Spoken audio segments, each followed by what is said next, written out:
Bonjour à tous, bienvenue pour cette conférence dans le cadre de la Maison d'expatriation, ici à Paris, mais également partout dans le monde, où on vous parle justement de toutes les thématiques liées à l'expatriation. Et aujourd'hui, on a une thématique brûlante, alors qu'il n'y a aucun rapport avec la température ici à Paris, mais quand même, c'est la santé en expatriation. Pour répondre à vos questions, pour parler aussi de cette thématique, on a donc trois intervenantes avec nous. Laurence Lévy, qui est fondatrice et CEO de Made It Simple. Rachida Kassi, directrice du marketing, de la communication et du développement de la Caisse des Français de l'étranger. Et Johanna Rowley, qui est Individual Sales Director pour MSH. Bonjour à toutes les trois. Bonjour. Bonjour. Bonjour Alors, comme je Damien. le précise, bonjour, on va pouvoir donc poser vos questions directement dans le chat. N'hésitez pas, on les prendra au fur et à mesure de la conversation et puis on laissera également un temps de questions-réponses à la fin de cette conférence qui va durer environ 1 heure, donc n'hésitez pas à poser vos questions. Alors moi, ce qui m'intéresse, c'est de parler d'expatriation et en l'occurrence, Laurence, toi, tu es expatriée au Royaume-Uni. Justement, qu'est-ce qui a été un peu le choc principal que tu as eu quand tu t'es expatriée sur place? Alors, le choc principal, non, d'abord, j'ai adoré tout de suite. Non, voilà, il faut en parler de santé tout de suite. J'ai tout de suite aimé. Tu vois. Donc ça, c'était déjà la première chose. J'ai aimé les gens, j'ai aimé l'ambiance de Londres, etc. Parce que je suis expatriée à Londres. Donc ça fait déjà un moment que je suis expatriée. Ça fait plus d'une quinzaine d'années. Mais alors, en termes de santé, je pense que ce qui m'a le plus choqué, c'était la difficulté d'accès. En fait, c'est-à-dire j'arrivais pas à accéder facilement aux soins. Et après, dans un deuxième temps, il y avait le prix, parce que en fait, c'est quand même beaucoup plus cher qu'en France. En fait, il y avait un problème d'accès, c'est-à-dire que tout de suite, on vous dit, il faut vous inscrire dans le NHS pour pouvoir accéder à la santé publique ici. Donc, il y avait comment on s'inscrit, il a fallu attendre dans une salle d'attente. Enfin, c'est quelque chose dont on n'a pas l'habitude, bien sûr. Et après, quand on passe un peu dans le système privé où on veut soi-même aller se faire soigner dans le privé, là, c'était le prix. Et alors, je dirais que dans un deuxième temps, j'ai compris un peu mieux, en fait, l'articulation des deux systèmes, le public et le privé.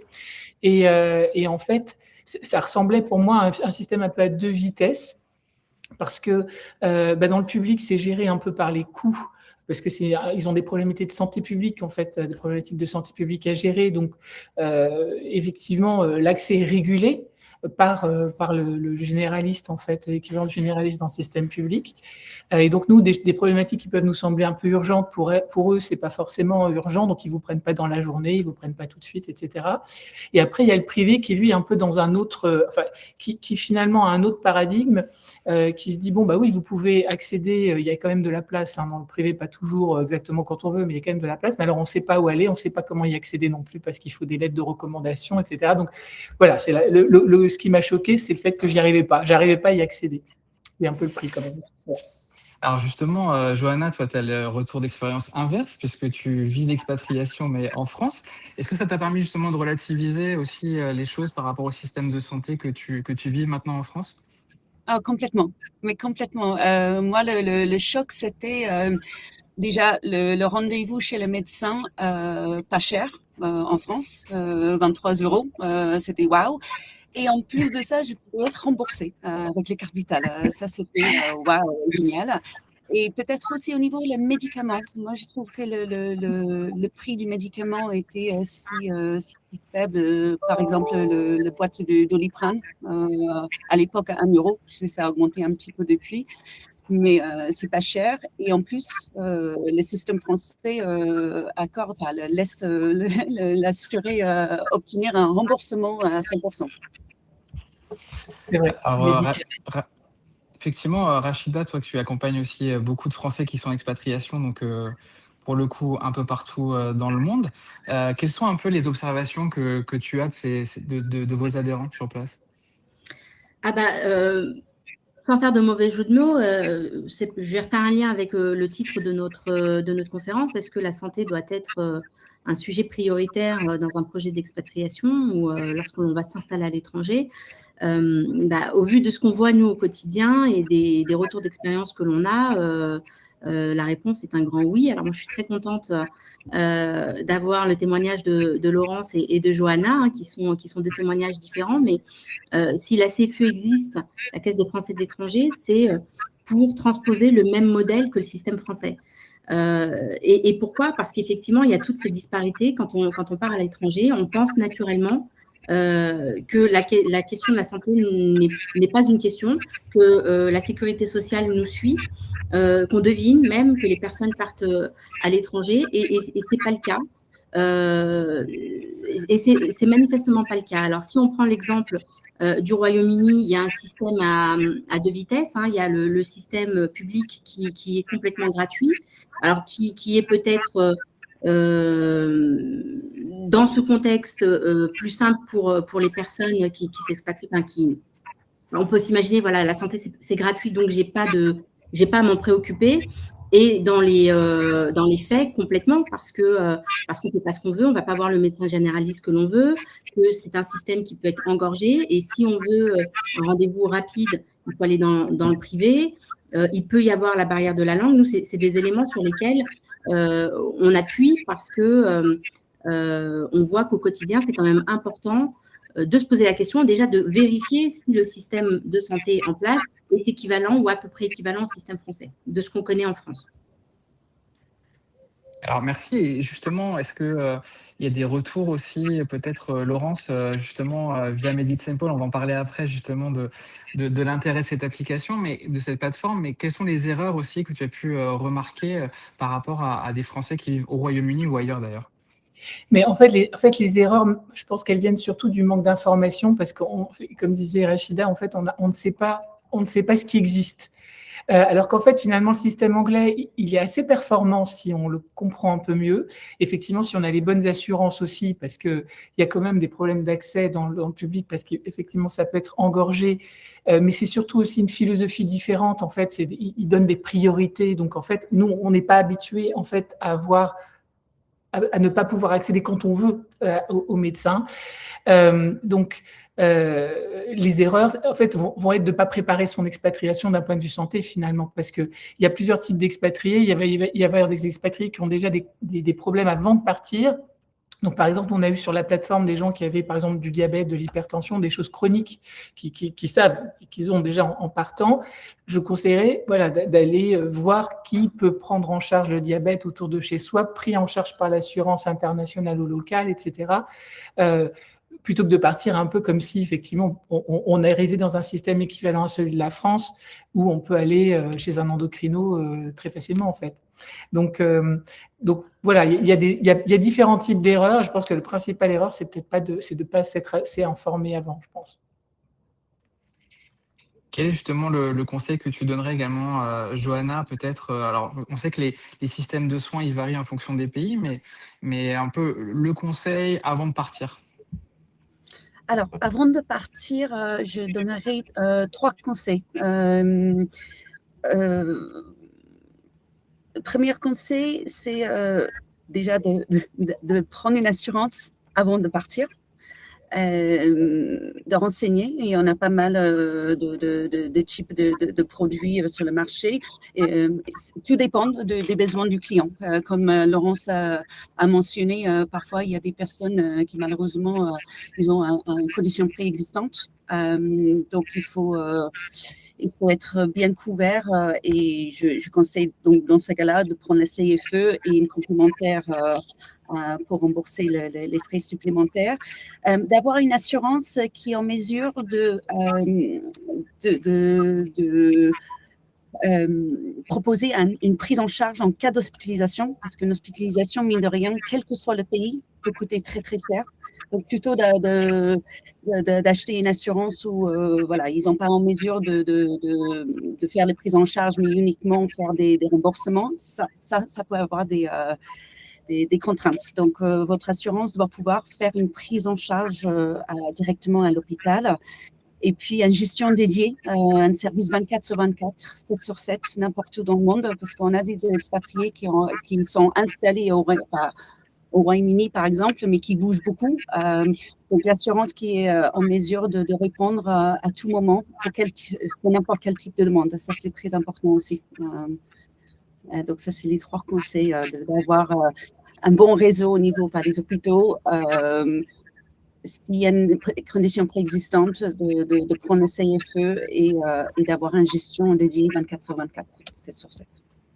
Alors, je suis sûr qu'il y a un des conseils que Rachida valide sans souci, mais au-delà de ça, quels sont justement, je dirais, les conseils avant le départ que tu pourrais donner aussi, parce qu'on ne se rend pas bien compte, finalement, même de coût de la santé à l'étranger et aussi des difficultés qu'on peut avoir une fois sur place. Ouais. Alors, je valide complètement ce que Johanna veut dire. Après, pour parler plus généralement, puisque c'est une des questions du chat, c'est clair que dans les premiers conseils, c'est de vérifier sur la partie santé quelles sont les différences entre le système français et le système du pays de résidence, quels sont aussi les coûts, et puis pour rebondir un peu sur la question précédente, qu'est-ce qui pourrait nous choquer, c'est quand on a des affections longue durée ou des maladies chroniques en France. Quand on a ce projet de s'expatrier, c'est encore plus que jamais important de savoir combien son traitement coûte dans le pays dans lequel on va s'expatrier. Moi, ça peut me choquer en fait de voir que des personnes ont des traitements de longue durée et ne se renseignent pas de savoir combien ça coûte. Donc en France, on est sur des tarifs qui sont conventionnés, qui sont négociés. Ce n'est pas le cas partout dans le monde.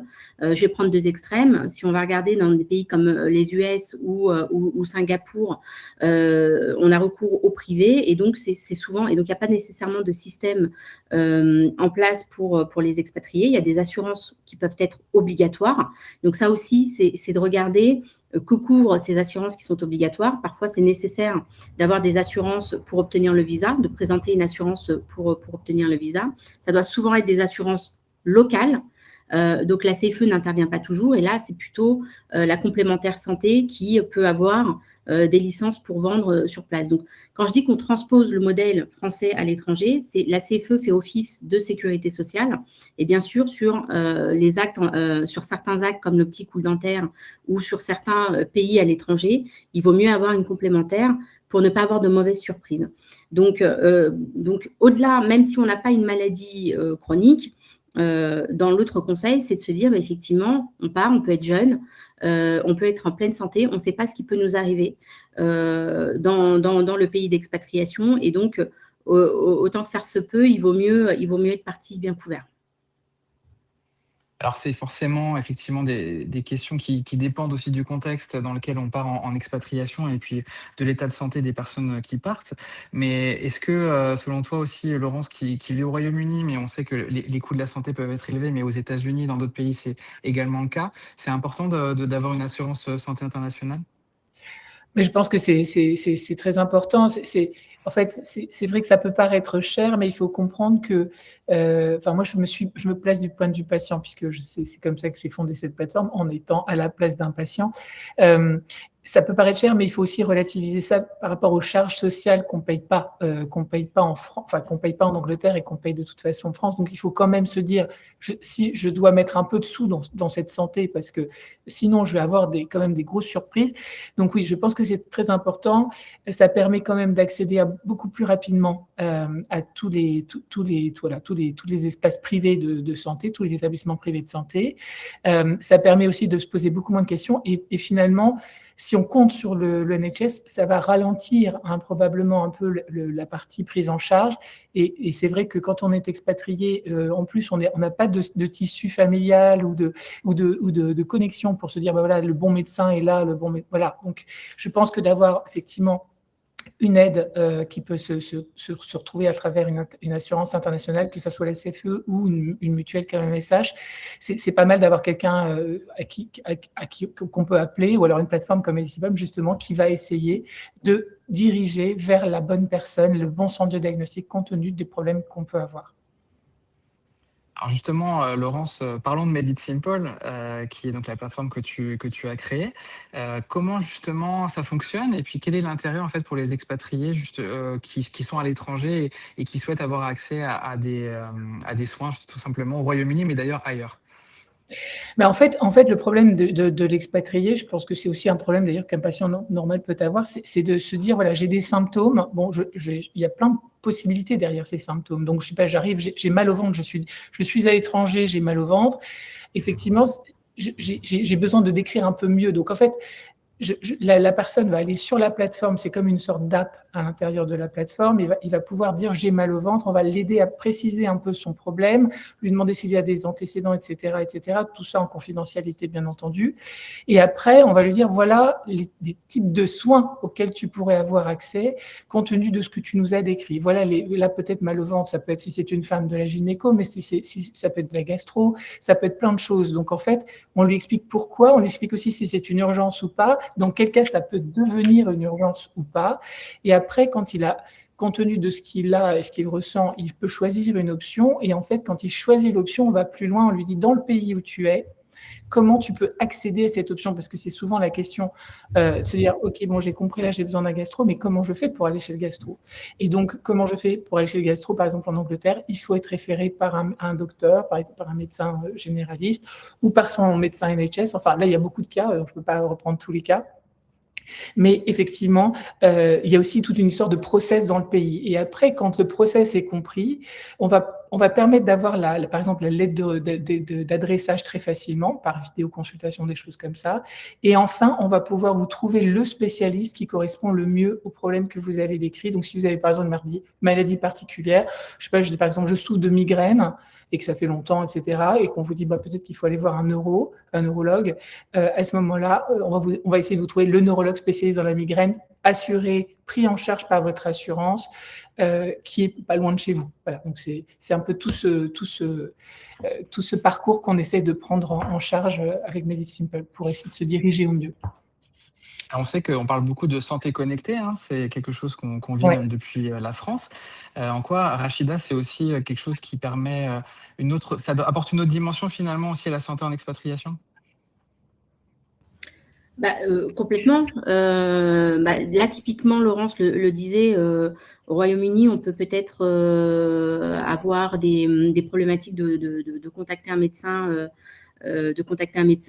d'avoir la réponse à sa question, et puis qu'on soit qu'on soit stressé ou pas, on aime bien savoir à quoi correspondent nos mots, surtout alors il y a des expats et des impats autour de cette table, mais vraiment quand on est à des milliers de kilomètres de chez soi, tout prend toujours plus d'ampleur, on dramatise toujours plus de choses, donc il y a plutôt intérêt à stopper en fait ce côté drama et essayer d'avoir la réponse. Donc typiquement une appli comme MediSimple, ça vous permet déjà de venir déstresser un peu, d'avoir un premier diagnostic et d'avoir toute cette aide autour du pré-diagnostic et de comment je vais trouver un médecin et comment je vais surtout me faire soigner. C'est un pseudo-accompagnement. C'est pas un pseudo, pardon, c'est pas le bon terme, mais c'est un accompagnement. Comme on peut avoir aussi la barrière de la langue, hein, c'est le cas au Royaume-Uni, mais peut-être dans d'autres pays, on choisit pas son médecin. Donc, on va pas trouver forcément un médecin francophone. Dans d'autres pays, le médecin sera peut-être pas anglophone non plus. Donc, venir expliquer des problématiques qu'on maîtrise plus ou moins en français ou plus ou moins dans une autre langue, c'est pas évident, donc on n'est pas rassuré. Il peut y avoir la téléconsultation. Quand on est assuré à la CFE et auprès de certaines assurances privées, on a la possibilité, via la téléconsultation, de garder son réseau de médecins en France et de pouvoir, sur des choses assez simples et rapides à diagnostiquer, les contacter. Donc, oui, on est à l'ère du digital. Dans la santé aussi, on essaye d'innover, mais tout ça pour continuer à rassurer les Français qui vont résider à l'étranger. En quoi justement, Johanna, aussi pour les adhérents de MSH, la téléconsultation prend une part plus importante aujourd'hui dans la santé? C'est l'accès aux soins, hein, comme Rachida et Laurence a dit, c'est de plus en plus compliqué d'obtenir des rendez-vous en physique. Donc le fait de pouvoir obtenir le rendez-vous très rapidement en téléconsultation dans la langue souhaitée, ça c'est très très important parce que chez MSH on couvre non seulement les Français mais toute nationalité qui réside en dehors de leur pays d'origine. Donc on est sur une vaste population qui parle 60 langues différentes, donc ils ont besoin cette approche d'avoir des professionnels en face pour lesquels ils peuvent communiquer dans leur langue. Ça, c'est très, très important. Et puis, les téléconsultations, c'est une manière c'est une manière d'avoir une proximité, même si c'est loin, c'est d'avoir cette proximité pour les patients. Et il n'y a pas que on parle de téléconsultation chez les généralistes, mais on va aller même plus loin. Ce qu'on constate souvent, c'est les changements radicaux pour un expatrié dans un pays inconnu et que c'est essentiel aussi d'avoir les téléconsultations en psychologie, surtout chez les enfants qui ont besoin de parler de leur expérience, le début de leur expérience. Changer d'école, changer de vie, des amis. Donc, cette approche-là est aussi essentielle pour protéger la famille dans leur vie d'expatriation. Alors, pour revenir à Made It Simple, Laurence, si j'ai les bons chiffres, on a plus de 350 000 personnes qui utilisent l'application. On a 1,2 million de rendez-vous qui ont été facilités. Est-ce que tu peux nous expliquer justement quels sont les bénéfices concrets en fait de Made It Simple dans le parcours de soins justement des expatriés? Oui, alors en fait, donc déjà les chiffres, c'est vrai que ça montre qu'il y a vraiment un souci et qu'on essaie d'y répondre. En fait, il y a plusieurs bénéfices. Déjà, effectivement, comme disait Rachida, d'être un peu plus rassuré. Quand on arrive avec un problème, on peut l'expliquer dans ses mots, en anglais, en français, etc. Et de se dire, ben voilà, on va commencer à m'expliquer quelles sont les options dans mon pays. Donc ça, c'est déjà le premier bénéfice, c'est l'information. Je pense que ça, déjà, c'est important de savoir aussi quels sont les symptômes qui pourraient être relatifs aux problèmes que vous évoquez, etc. Donc, il y a quand même un côté un peu guidage du patient dans son problème de santé. Deuxième effectivement, aspect rassurant, c'est j'ai compris comment j'accédais. Je peux comprendre, voilà, j'ai compris comment je pouvais accéder à cette option. Donc là, on est guidé aussi sur comment j'y accède. Et puis après, on trouve le bon praticien. Et en fait, dans l'ensemble, le parcours est accéléré. Hein, on saute des étapes. Hein, parfois, il y a aussi des cas où, en fait, le compagnon santé qu'on a fabriqué va vous dire, ben, en fait, là, vous êtes fatigué, etc. Voilà la prise de sang qu'il faudrait faire. Et nous, en fait, on facilite l'accès à la prise de sang. On a des partenariats avec des pharmacies qui permettent d'avoir les prises de sang dans les pharmacies, parce qu'il faut savoir, par exemple, en Angleterre, il n'y a pas de laboratoire, enfin, il n'y en a qu'un. Donc, on peut aller dans ces laboratoires, mais aussi, où est-ce qu'on fait les prises de sang? Sinon, on peut la faire chez le médecin. Mais on explique tout ça. Et en fait, on permet aussi d'automatiser certaines parties, dans certains cas, des ordonnances, et ce qui permet d'éviter d'aller chez le GP, c'est-à-dire chez le généraliste, pour avoir accès à ce soin. Et après, bien sûr, les résultats sont revus par un médecin. Il y aura toujours un médecin dans la boucle. Hein. C'est pas, on n'automatise pas ça de façon complètement aveugle, bien entendu. Mais on accélère le parcours. Et après, il coûte aussi moins cher parce qu'on négocie des prix. Que ce soit pour les prises de sang, pour les labos, etc., ou pour les radios, on négocie des prix avec certains prestataires, ce qui fait quand on doit payer pour soi-même et qu'on n'a pas la chance d'avoir MSH ou CFE, eh ben, on a des prix négociés. Voilà. Et on accède aussi à des options de prévention aussi, parce que ça, la prévention, c'est pas toujours pris en charge par les assurances, même si certaines ont des options de prévention. À ce moment-là, il y a aussi des packages de prévention qui sont négociés. Alors justement, pour rebondir là-dessus, Johanna, sur la partie assurance, une assurance locale, une assurance internationale, finalement, quelle est la différence et comment naviguer en fait sur ces deux champs-là? Si je peux juste permettre à rebondir sur le commentaire de Laurence pour les soins préventifs, je trouve que c'est quelque chose qui est de plus en plus présent dans les contrats d'assurance internationale, les côtés préventifs. Justement, c'est des bilans santé, le forfait de prévention, etc. C'est très, très, très important et très suivi par les assureurs aujourd'hui. Alors, les différences entre un contrat international et un contrat local. Alors, en termes de garantie, vous allez trouver que encore une fois, ça dépend du pays où la personne va être installée.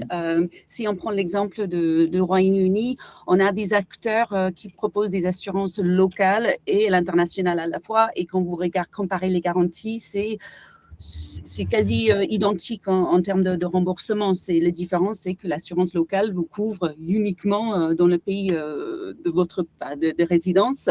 Et donc, pour les expatriés qui rentrent en France pour les retours ponctuels, les vacances, les déplacements professionnels, l'assurance, vous ne serez pas couvert.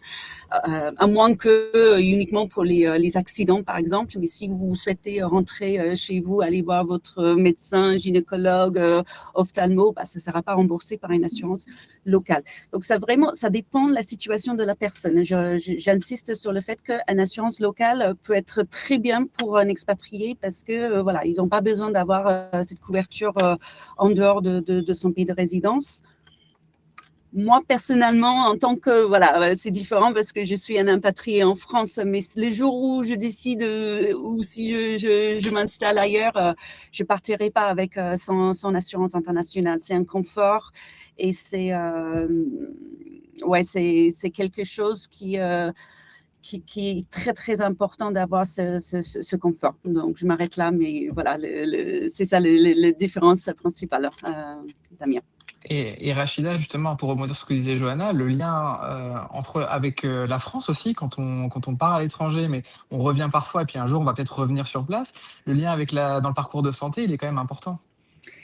Clairement, je voulais rebondir sur ce que vient tout juste de dire Johanna, c'est qu'elle est impatriée, et le jour où elle rentre dans son pays d'origine, elle n'a pas la possibilité de conserver sa protection sociale.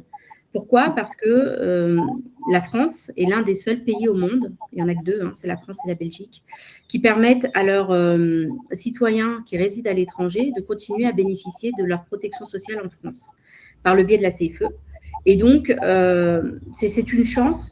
Et donc, clairement, c'est un bon point, mais l'incidence que ça a, c'est qu'effectivement, si on est proche de la France, on peut venir se faire soigner en France en étant à la CFE. On reste sur le même modèle. Clairement, entre la différence entre assurance locale et assurance internationale, l'assurance locale, vous êtes couvert et ça peut être très souvent obligatoire, donc c'est important d'être couvert localement. Vous êtes couvert localement, mais vous perdez tous vos droits dans votre pays d'origine, donc qui est la France. Et donc, ça a des incidences sur la santé. Donc, typiquement, par exemple, quand on reste assuré à la CFE et qu'on adhère à la CFE, dès qu'on quitte le territoire français, on est immédiatement couvert, on conserve sa carte vitale et quand on rentre en France, on peut venir se faire soigner comme quelqu'un qui réside en France. Donc, utiliser sa carte vitale, ne pas avoir avancé les frais, avoir une complémentaire santé internationale, donc qui a aussi sa carte de tiers payant. Et donc là, c'est tout le confort on a quitté la France, mais on reste citoyen français et donc on a accès à toute cette fluidité qu'un citoyen français peut avoir. Et donc ça, c'est sur la partie santé, mais la sécurité sociale, c'est d'autres garanties. C'est la santé, c'est les indemnités journalières, l'invalidité, le capital d'essai. Si on a un arrêt maladie de longue durée qui se déclenche à l'étranger, il faut savoir que si on a la CFE, donc la CFE couvre à l'étranger, mais dès lors qu'on rentre en France de manière définitive, la sécurité sociale reprend la main. Donc là-dessus, il y a une continuité en fait entre ce qui se passe à l'étranger et ce qui va se passer quand on va rentrer en France. Et il y a la partie retraite aussi où on peut travailler à l'étranger et continuer à cotiser pour sa retraite française. Et donc, conserver ses trimestres et maximiser le montant de sa pension. Donc, je ne vais pas épiloguer parce qu'on va avoir d'autres conférences sur le sujet, mais voilà, d'être à la CFE, c'est au-delà de la couverture, il y a une véritable continuité entre le système français et le système local.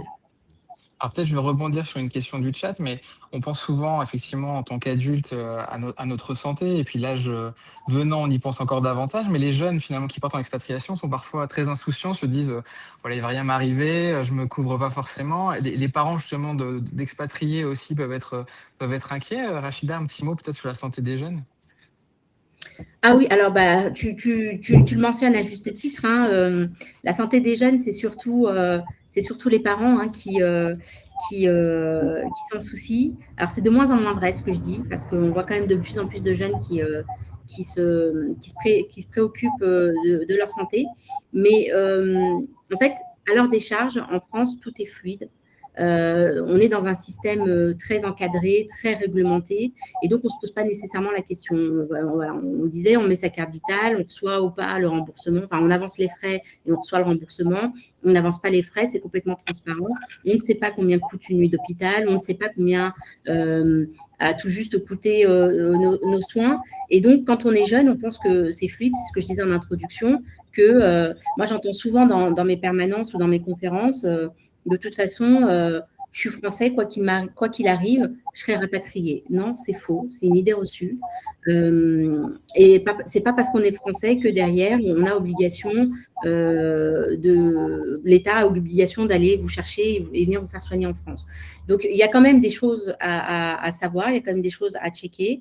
Moi, ce que je note, c'est que effectivement, quand on a cotisé au système français, qu'on l'a utilisé, on s'attend à avoir la même chose dans le pays de résidence, ce qui n'est pas le cas.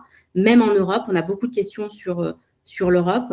Il y a des solutions parallèles, parce qu'il y a contrat local, mais il y a réglementation européenne aussi. Il y a des accords en fait bilatéraux entre la France et d'autres pays d'Europe, mais il y a certains pays étrangers où il y a des conventions bilatérales de sécurité sociale qui permettent de trouver une équivalence, mais pas tout à fait. Donc là, il faut vraiment se renseigner sur les accords qui peuvent exister entre la France et ces autres pays.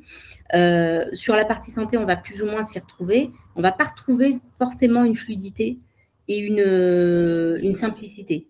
Donc, à partir du moment, en fait, ce qu'il faut se dire, c'est qu'à partir du moment où on va résider à l'étranger, il faut s'attendre à découvrir une lourdeur administrative qui ne vient pas nécessairement que de la France, mais qui va se créer par ce côté. En fait, voilà, comme on va chercher à recréer le même modèle, on ne va pas toujours l'avoir, et donc on va se retrouver confronté à je ne comprends plus ce qui se passe, je ne sais plus ce que je dois faire. Et donc, c'est pour ça que la maison de l'expatriation est là, et qu'il faut, moi, j'invite à prendre rendez-vous pour qu'on puisse fournir des conseils sur mesure. Mais pour revenir sur les jeunes, il y a aussi comment on part quand on est jeune. Est-ce qu'on part étudiant? Est-ce qu'on a plus de 20 ans? Est-ce qu'on a moins de 20 ans? Est-ce qu'on part plus de 6 mois? Ce n'est pas la même chose. Donc, grosso modo, si on part moins de 6 mois, qu'on a moins de 20 ans, et qu'on va étudier sur ce qu'on appelle des cursus reconnus par l'État. Donc, il faut aller voir sur le site, je ne sais plus lequel, mais il faut aller voir si la formation qu'on va suivre est reconnue par les centres de formation. Là, on est couvert par la sécurité sociale. Et en gros, si on a plus de 20 ans, qu'on part plus de 6 mois, et donc forcément on ne fait pas forcément une formation de type master ou autre, là il vaut mieux envisager des solutions comme la CFE pour maintenir ses droits en France. Alors, on l'a évoqué tout à l'heure, mais c'est vrai que la santé à l'étranger, ça a un coût, mais en France aussi, c'est juste qu'on ne s'en rend pas forcément compte. Johanna, ça peut avoir vraiment des vraies conséquences au niveau financier, de ne pas prendre une assurance, de ne pas être couvert. Dans certains pays, ça peut vraiment être une vraie problématique. Complètement. Pour revenir sur le prix inconnu en France, nous, souvent, on a des clients ou des prospects au téléphone qui demandent un devis pour une assurance à Singapour, par exemple. Et Singapour, comme Rachida a mentionné, c'est un pays très, très cher en termes de frais médicaux. C'est pas si cher que les États-Unis, mais ça reste quand même un pays où le coût de santé est très élevé. Donc, on annonce un tarif pour une famille. Je vous donne un prix comme ça, mais il faut compter aux alentours de 20 000 euros par an pour une couverture de santé pour 4 personnes. Quand on annonce ce prix-là pour un Français qui connaît rien au niveau santé à l'étranger, c'est un choc. C'est un choc parce que dans leur tête, ils ont l'idée que j'ai payé 100 euros par mois pour ma mutuelle. Mais on leur explique que non, parce qu'il y a quand même entre votre brut et le net, il y a une ligne qui s'appelle le CSG, et ça c'est votre protection sociale. Et en fonction de ça. Je ne sais pas comment ça se fait calculer, mais quand même, c'est un coût. Donc, il faut sensibiliser. C'est ce qui est super important, peut-être, quand vous m'avez demandé la question par rapport aux conseils à donner pour les expatriés. Moi, mon rôle, c'est de sensibiliser la personne au départ pour leur expliquer que en France, ce n'est pas gratuit, la sécurité sociale de santé. Il y a un coût, mais on ne voit pas. On ne sait pas combien ça coûte une hospitalisation pour 1-2 nuits en France. Tandis à Singapour, voilà, c'est les compagnies d'assurance, ils font beaucoup d'études, des rapports, les cost containment sur les coûts des hospitalisations, les visites chez le médecin, etc. Et avec l'étude, on arrive à récupérer un tarif qui, en effet, est beaucoup plus cher qu'en France. Donc, la personne doit savoir, en termes pour négocier le futur travail, parce que c'est souvent des personnes qui partent des salariés qui partent en expatriation, qui ont trouvé un travail à l'étranger et que l'employeur leur dit vous allez trouver votre assurance tout seul. Nous, on ne propose pas de couverture. Parce que ça arrive dans certains pays. Donc, l'assuré, il se trouve à trouver tout seul l'assurance. Donc, quand le prix de 20 000 € est annoncé pour l'assurance santé, c'est pas une blague. Donc, du coup, l'assuré doit bien négocier son salaire pour justement payer cette assurance, parce que le 20 000 €, c'est pour avoir cette couverture où si lui ou sa famille est hospitalisé, c'est une prise en charge à 100% des frais réels, sans avancement des frais, qu'il y ait en cas de rapatriement en France, c'est pris en charge, que s'il y a un accouchement à prévoir, une grossesse à prévoir, c'est aussi couvert, que les lunettes, les frais d'optique, les dentaires, tout soit couvert dans ce package à 20 000 €, qui est un prix du marché sur place. Donc, c'est sûr que c'est un choc, encore une fois, pour le Français qui part dans un pays dit cher, mais voilà, c'est... Alors, on dit souvent qu'il vaut mieux prévenir que guérir. Laurence, c'est pour ça que c'est important aussi d'avoir, on a parlé de la médecine préventive, mais aussi d'avoir des conseils et justement de mieux anticiper aussi ces problèmes de santé. Oui, je pense que, en fait, pour rebondir sur la problématique de coût qu'on essaie d'expliquer là, il y a quand même, en fait, donc nous, on est essentiellement présents en Angleterre et maintenant un peu aux États-Unis. C'est de se dire qu'en fait, il y a quand même des solutions aussi qui sont pas forcément très très chères. Il y a par exemple un dispositif qui s'appelle Pharmacy First en Angleterre, qui fait qu'on a quand même la possibilité d'aller chez son pharmacien pour faire pour faire des choses basiques, par exemple se faire prescrire des antibiotiques pour une infection urinaire ou un œil rouge. Enfin, voilà, donc il y a quand même des choses qu'on peut faire avec moins de moyens dans un système qu'on connaît bien, qu'on a bien compris. Donc, il y a par exemple aussi, je ne sais pas, on ne va pas avoir un ophtalmo pour vérifier sa vue en Angleterre, on va chez un opticien et ça va être gratuit pour les moins de 16 ans, je crois. Parce qu'après, il y a des lunettes et donc c'est l'opticien qui en fait, se charge de ça.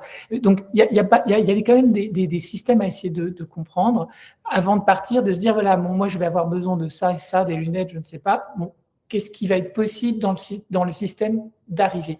Et après, la prévention, effectivement, c'est très important parce que ça va éviter des déconvenues plus tard et puis ça va vous permettre de continuer à travailler et de profiter de votre expatriation. Et donc, c'est ce que les employeurs souvent recherchent aussi à travers Medit Simple quand ils nous utilisent, c'est d'optimiser en fait, bien sûr, quand on tombe malade, le fait que l'employé va revenir le plus vite possible à son poste et surtout en bonne santé, mais aussi d'organiser des bilans réguliers pour que l'employé puisse rester en bonne santé et après avoir des parcours facilités en cas de problèmes de fertilité, de problèmes gynécologiques, etc. Donc, en fait, voilà, le fait d'être guidé dans un parcours de soins qui est de toute façon posé sur un système fragmenté, et ça, j'allais dire presque quel que soit le pays, C'est toujours fragmenté. Il y a les hôpitaux d'un côté, les cliniques, les pharmacies, les laboratoires, les centres de radio, tout ça, ça ne se parle pas vraiment. Nous, l'idée, c'est justement qu'on arrive à faire communiquer et avoir un parcours de soins cohérent. Est-ce que justement aussi, Rachida, tu as constaté qu'il y avait une évolution des attentes des expatriés en termes de soins? Est-ce qu'ils prennent justement davantage, on parlait de la santé mentale notamment, qui est un sujet important, parce qu'on a eu une conférence là-dessus hier. Est-ce que voilà, tu as constaté des nouvelles tendances, je dirais, en termes de santé pour les expatriés? Alors, clairement, s'il y a une évolution flagrante, c'est la santé mentale, où il y a des besoins post-Covid. Et là, c'est vraiment international, c'est partout dans le monde. On parlait des jeunes, ça concerne aussi beaucoup de jeunes qui se sont retrouvés confinés du jour au lendemain, qui n'ont pas compris ce qui leur est arrivé. Donc aujourd'hui, on met un peu de temps à se remettre. Donc nous, c'est ce qu'on voit, des besoins en santé mentale. Alors côté CFE, on peut très mal transposer ce point-là. C'est pas des choses que l'on rembourse à 100%. En France, il y a le dispositif Mon Psy et moi, mais du coup, on ne voit pas bien comment le transposer à l'étranger. Donc là, pour le coup, beaucoup de complémentaires ou d'assurances privées ont développé des offres. Je suppose qu'au côté Medit Simple aussi, il y a matière à pouvoir se faire suivre. Donc voilà, donc on s'adapte aussi. Nous, on essaye de voir aussi comment on peut l'adapter. Mais par contre, ce que je constate, c'est effectivement qu'il y a de plus en plus d'exigences.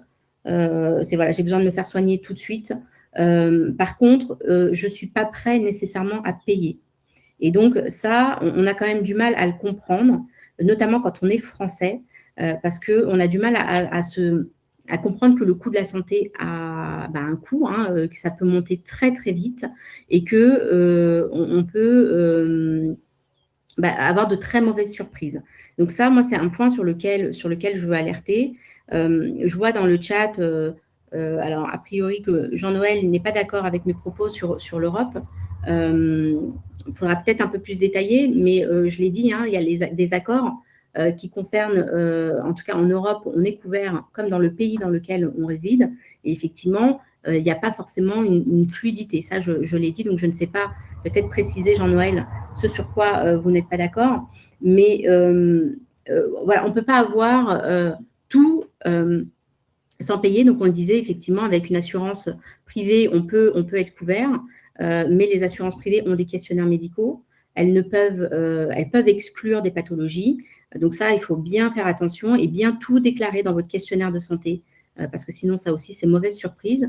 Et côté CFE, nous, on transpose, encore une fois, le modèle, mais également les valeurs de la sécurité sociale, où donc on peut adhérer à la CFE à tout âge, il n'y a pas de limite d'âge, il y en a côté assurance privée, il n'y a pas de questionnaire médical, donc on couvre vraiment tout le monde. Le seul, on va dire, filet de sécurité que l'on peut avoir, c'est, en tout cas côté CFE, c'est un délai de carence si on n'adhère pas dans la continuité de son départ de France. Donc le délai de carence, c'est une période pendant laquelle on cotise, mais à laquelle on ne peut pas prétendre à des remboursements. Donc, c'est 3 mois si on a moins de 45 ans et 6 mois quand on a plus de 45 ans. Je parle de tout ça parce que ça fait partie des éléments qu'il faut... faut pas juste se dire, tant pis, advienne que je pars et advienne que pourra. Non, parce que côté assurance privée, on va vous dire non, on ne couvre pas cette pathologie. Et côté CFE, si vous n'avez pas adhéré dans la continuité, on va vous dire, on vous prendra en charge 6 mois après. Donc, il ne faut pas toujours corréler la santé à un coût, parce que quand on regarde une hospitalisation en Asie, une nuit d'hospitalisation, ça peut facilement monter jusqu'à 5 000 €. Donc, c'est des coûts qu'on n'imagine pas quand on est français. Alors justement, Johanna, pour compléter, par exemple sur la partie santé mentale, est-ce que c'est quelque chose que tu vois aussi qui est de plus en plus important pour les adhérents? Oui. Surtout après Covid. Et justement, c'était une amélioration que nous avons fait dans nos produits, dans les produits d'expatriation, avant Covid, les garanties psychologie n'existaient pas. Et on a compris que c'était c'était quelque chose à ajouter dans le produit. Donc, on a obtenu l'accord de notre assureur d'ajouter ça, et il y a eu un succès parce que c'est rassurant, surtout chez les jeunes qui ont besoin de pouvoir aller voir un psychologue, d'en parler et d'être remboursé. Parce qu'encore une fois, voilà, ils achètent un produit et ils veulent être remboursés sur l'ensemble des garanties de santé. Donc, il y a le day-to-day, les soins courants, les visites chez le médecin pour les petits bobos, il y a les médicaments, il y a en cas des imprévus, la maternité, mais aussi, et encore, je répète, sur les médecines préventives, les médecines voire prédictives et la santé mentale, pour justement éviter que plus tard, il y a encore des effets de bord si jamais la personne n'a pas été soignée tout de suite. Donc, pour moi, oui, c'est très important la santé mentale, pour que les assureurs comprennent que maintenant c'est une garantie qui doit être remboursée d'office. Laurence, peut-être justement par rapport au retour, alors il y a 350 000 personnes, encore une fois, qui utilisent la plateforme, mais quels sont un peu leurs besoins principaux auxquels répond Medit Simple? Mais, en fait, c'est ce que disait Joanna à un moment donné, c'est vrai que ça dépend vraiment de l'expatrié. Donc effectivement, par exemple, les jeunes, ils vont réagir à des situations d'urgence. En fait, ils sont rarement malades de quelque chose et ils vont se dire ah là, je me suis cassé, ou je sais pas, je me suis tordu la cheville. Qu'est-ce que je fais, où je vais? Parce que là, il n'est plus question de rentrer. Peut-être qu'ils travaillent et qu'en fait, ils peuvent plus rentrer. Donc ça, est-ce que c'est une urgence, premièrement? C'est la question. Ensuite, où est-ce que je peux trouver un généraliste ou éventuellement un orthopédiste si ça fait longtemps que je me suis foulé la cheville, etc., spécialisé dans la cheville. Bon. Et puis après, combien ça va me coûter? Je pense que c'est à peu près les questions qu'on va trouver sur un jeune, par exemple. Et le jeune peut être plus ou moins assuré et se dire aussi, est-ce qu'il y a des options gratuites? Ou est-ce qu'il y a des options, est-ce que je peux faire quelque chose pour ma cheville? Et donc, nous, en fait, on a aussi une partie, ce qu'on appelle self-care, où en fait, le jeune va se dire, bon, j'achète une attelle et je mets du Voltaren dessus, de la glace. Bon, si ça peut passer tout seul, en fait. Hein, voilà. Donc, il y a quand même, bon. Donc, ça, c'est quelqu'un en bonne santé qui arrive et qui a un problème sur le moment. Après, il y a la partie familiale où on a souvent peur pour ses enfants. Un enfant qui déclare un problème respiratoire. Où est-ce que je l'emmène? Alors, d'abord, on a peut-être le réflexe pédiatre, puis en fait, quand on regarde un peu plus dans le compagnon santé, on se rend compte que c'est peut-être un spécialiste respiratoire, mais alors un spécialiste respiratoire, ça n'existe pas en France. Enfin, le mot spécialiste respiratoire, moi, je l'ai découvert ailleurs. Donc, qu'est-ce que c'est que cette spécialité? Où ça se trouve? C'est une spécialité hospitalière ou pas? Voilà, c'est ce genre de questions. Et après, tu as aussi les gens qui, en fait, arrivent avec des pathologies précédentes et préexistantes. Et là, il faut les rediriger vers qu'est-ce qui est pris en charge par votre assurance, parce qu'en fait, tous les médecins ne sont pas pris en charge par les mêmes assurances. Et alors après, je sais que CFE, MSH, c'est plus large qu'une assurance locale, mais ça dépend vraiment comment on est assuré. Et on ne peut pas aller voir tout le monde et être remboursé sur tout le monde. Et ça dépend aussi même de l'hôpital, par exemple, de l'hôpital, de la clinique où on va. Certaines cliniques vont rembourser, pour un même médecin, vont rembourser et d'autres non. Donc, vont être remboursés et d'autres non. Donc, c'est assez compliqué de naviguer comme ça. Et aux États-Unis, c'est pareil, en fait. Ça dépend beaucoup du contrat d'assurance qu'on a et il faut savoir, en fait, comment se diriger par rapport à ce qu'on peut se permettre en termes de remboursement. Merci beaucoup. Alors, on a beaucoup de questions dans le chat, donc on va passer un peu de temps sur ces questions. Je vais en profiter aussi, il y a la question aussi de pouvoir vous contacter. Donc, je vais partager aussi cette petite plaquette où vous pourrez justement aussi voir les coordonnées des uns et des autres. Donc n'hésitez pas à les contacter. Il y a des questions qui sont très spécifiques. Alors bien sûr, on ne va pas parler de tous les cas de tout le monde. Malheureusement, c'est compliqué d'avoir des réponses aussi, en particulier dans le chat. Mais en tout cas, ce qui est sûr, contactez la CFE, MSH et Medit Simple aussi si vous avez des questions particulières. Directement, vous avez les coordonnées ici. Et il y a une question déjà toute simple, Rachida, sur en fait qu'est-ce que finalement un statut d'expatrié en santé, à partir de quand finalement on est considéré comme un expat et comment ça se passe quand on vit en Europe? Alors, on est, en fait, le principe de la sécurité sociale, il est relié donc au droit social et donc à la résidence principale. À partir du moment où on déclare sa résidence principale à l'étranger ou qu'on quitte le territoire français depuis plus de 3 mois, on est considéré comme résident à l'étranger et donc on perd ses droits à la sécurité sociale. Donc, on ne peut plus se faire soigner en France et accessoirement, on n'y cotise plus. Et donc, à partir de, en fait, on peut, donc on est considéré, voilà, à partir du moment concrètement où on quitte la France. Et donc, cette histoire de continuité entre la CFE et la sécurité sociale, elle intervient à partir du moment où la personne a quitté le territoire français. Donc, on adhère à la CFE au moment où on part de France. Alors, on n'est pas obligé d'attendre les 3 mois, je le déconseille même, mais en fait, à partir du moment où on connaît sa date de départ, ça y est, aujourd'hui, je prends l'avion, je pars m'installer à l'étranger, c'est à partir de ce moment-là qu'il faut envisager une autre solution de couverture santé. Je n'ai pas précisé, hein, mais la CFE, c'est la Caisse de sécurité sociale des Français qui résident à l'étranger. Elle touche aussi, elle peut accompagner aussi des Européens? Alors, c'est ce que je disais tout à l'heure, dans le cadre du règlement européen, il y a des accords qui font qu'il n'est pas toujours nécessaire d'être affilié à la CFE. Là, il faut bien regarder dans quel pays d'Europe on part, quels sont les accords, qu'est-ce que ça implique, qu'est-ce que ces accords impliquent et est-ce que le système en place répond réellement ou en tout cas assure de la même manière qu'en France.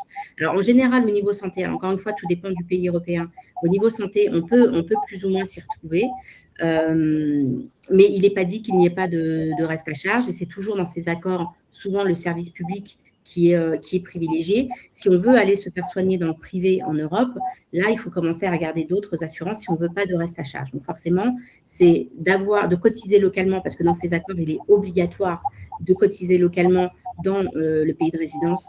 Et du coup, si on veut une assurance privée pour aller se faire soigner dans le privé, alors on pourrait prendre la CFE plus une complémentaire ou une assurance privée. Mais par contre, ça suppose de devoir payer une cotisation supplémentaire. Alors peut-être juste pour continuer sur la partie CFE, il y a des plafonds de remboursement, j'imagine, par rapport aussi à une grille en fait de coûts de santé. Comment ça se passe? Alors, ce n'est pas des plafonds de remboursement, ça c'est plutôt dans l'assurance privée. Côté CFE, nous, en fait, on rembourse partout dans le monde l'équivalent de ce que la sécurité sociale française rembourse en France. Alors, ce n'est pas toujours simple. Ce qu'on a fait, c'est que soit on a été en capacité d'exprimer le remboursement en taux, donc un pourcentage, peu importe la facture réelle, ou alors, quand on n'a pas été en capacité de le faire, c'est un forfait. Donc, je vais donner un exemple pour que ce soit plus concret. En France, son généraliste, on va le payer en moyenne 30 € jusqu'à 50 €. Et la sécurité sociale va rembourser 18,55 €.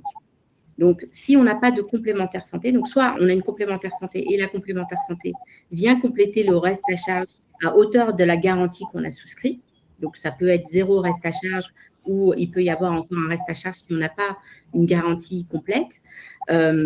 Et si on n'a pas effectivement de complémentaire santé, bah, du coup, la différence du coût total versus les 18,55 €, elle est à supporter par l'assuré.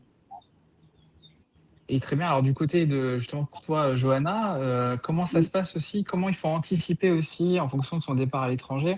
Est-ce que c'est quelque chose qu'il faut voir une fois qu'on est déjà sur place? Il faut mieux y penser bien avant? Enfin, j'imagine que j'ai déjà une réponse, Ouais. mais voilà, je veux que tu en parles. Non, mais comme je disais tout à l'heure, il faut bien, c'est mieux de prendre l'assurance avant de partir. Après, ce n'est pas une obligation, vous pouvez aussi prendre l'assurance une fois sur place, mais le conseil, c'est fortement de regarder, de comparer les offres avant de partir. Et donc, en termes de complémentaire ou une assurance privée, l'assureur va recommander une offre qui correspond au niveau, par rapport au pays où vous allez partir. Par exemple, une expatriation au Royaume-Uni, il faut plutôt étudier une gamme de plus haut de gamme, hein, une couverture qui couvre à 100% des frais réels sans limite. Alors, une expatriation dans des pays dits pas chers, par exemple, quelques pays en Afrique, aussi en Asie, là, vous pouvez pencher plutôt sur une offre entrée de gamme où il y aura des limites. Par exemple, une visite chez le médecin vous serez remboursé jusqu'à 80 € par consultation. En Côte d'Ivoire, c'est suffisant. En Thaïlande aussi, c'est largement suffisant. Et après, il y a les différentes formules et c'est vraiment en fonction du pays d'expatriation et le niveau de garantie souhaité. Donc, il y a quand même une étude à faire, hein, parce qu'il y a une plaquette de choix à regarder. Et si vous voulez contacter MSH ou autres pour obtenir des renseignements sur les assurances spécialisées dans l'expatriation, pour bien comprendre les différentes formules et vérifier quel contrat correspond à des besoins et chaque situation. Parce que voilà, encore une fois, chaque situation est différente. Donc, il ne faut pas prendre n'importe quoi. Il faut bien choisir le produit qui correspond. Et effectivement, comme le précisait Rachida, pour la partie assurance, le questionnaire de santé est hyper important aussi, puisque si on a des pathologies déjà lourdes avant de partir, ça implique forcément des changements au niveau du Exactement. contrat.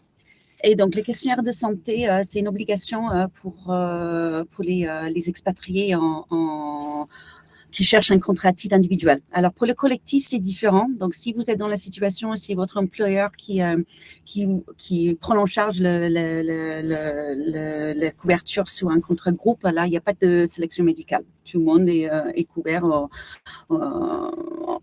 C'est la même, c'est la mutualisation comme en France.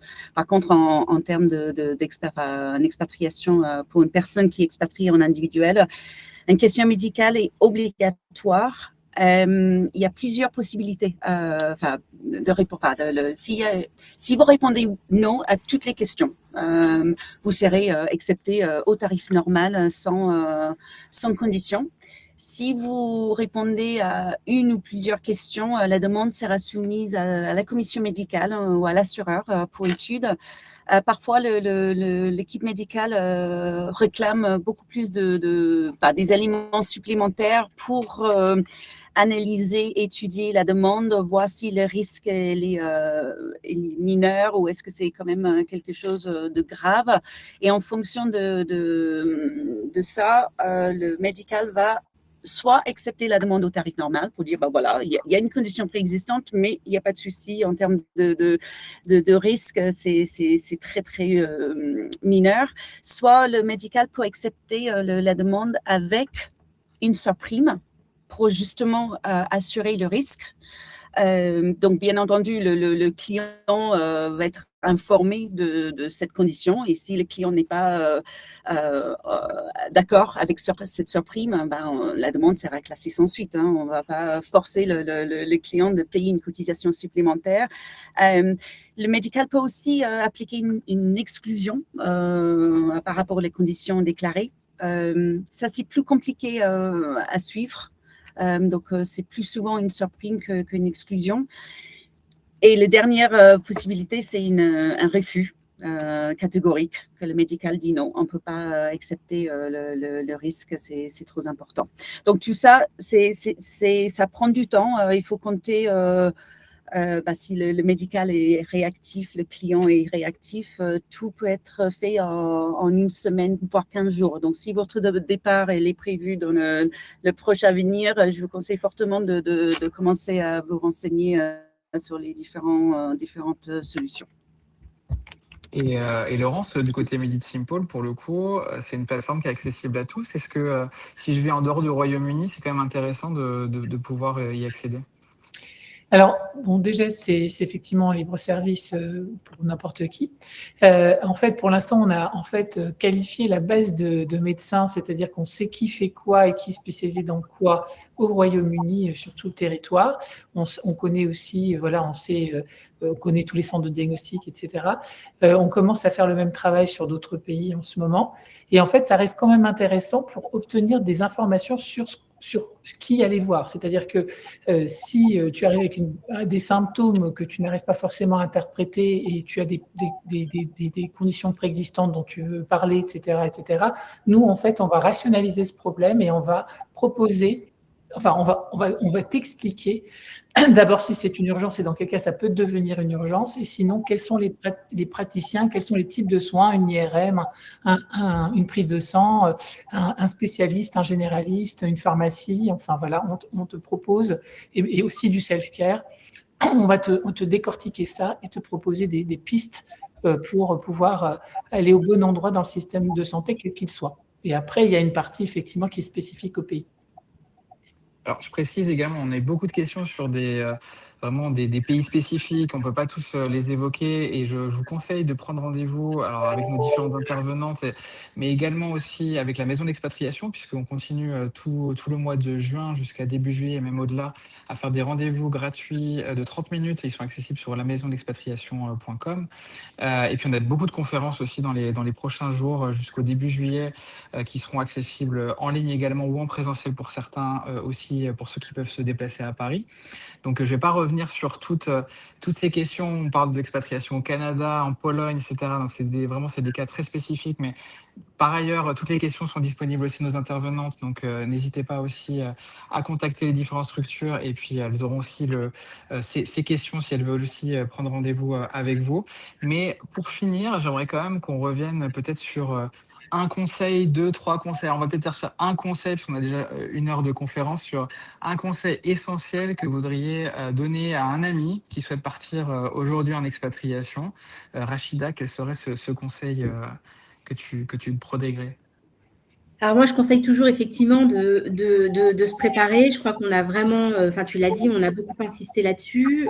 Aujourd'hui, on voit beaucoup de choses sur différents sites. On va on se renseigne beaucoup sur le bouche à oreille. Alors, je crois que c'est aussi important de le faire, de se rapprocher de la communauté française qui vit dans le pays dans lequel on réside. Ça, c'est un des leviers importants. Mais il n'y a pas de meilleur conseil que celui donné par des experts qui n'ont pas d'engagement autre et qui n'ont pas de conflit d'intérêts autre que celui d'accompagner les personnes dans leur projet. Et donc, aujourd'hui, à la Maison de l'Expatriation, il y a plusieurs acteurs qui sont réunis et dont le métier est d'accompagner selon les problématiques ou les besoins individualisés. Effectivement, on peut avoir plusieurs personnes qui ont le même projet de s'expatrier ou d'aller vivre dans un pays, mais le conseil ne sera pas le même en fonction de son contrat de travail, du pays dans lequel il va s'expatrier, de son profil familial,